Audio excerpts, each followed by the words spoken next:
শেষমেশ আমার প্রিয় নবীজির কথাগুলো সত্যি হচ্ছে। আমার প্রিয় নবীজি বলে, শেষ জমানায় মানুষ ইসলাম থেকে সরে যাবে এবং ইসলামিক কর্মকাণ্ডগুলো তাদের থেকে ভালো লাগবে না।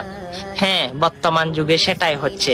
যেমন আপনারা ইসলামিক ভিডিও দেখেন, কিন্তু সেগুলো মানুষের কাছে শেয়ার করতে বললে আপনারা দান্দা বলেন। আরে ভাই, আমরা তো চাইলে অনেক ভিডিও করতে পারি, কিন্তু ইসলামিক ভিডিও কেন করি? আল্লাহ এবং আল্লাহ রাসূলকে পাওয়ার জন্য।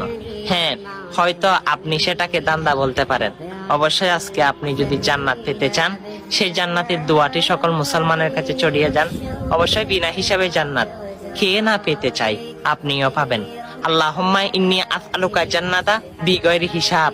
হ্যাঁ, অবশ্যই অনেক ভিডিও শেয়ার করেন। আজকে শেয়ার করতে হয়তো আমি বলবো না, আপনার মনে যদি জজবা উঠে যায় ইসলামের প্রতি, তাহলে এই জান্নাতের দোয়াটা সকল মুসলমানের কাছে পৌঁছে দিই। ভিডিওটা কষ্ট না হলে শেয়ার করে দিই। আমিন।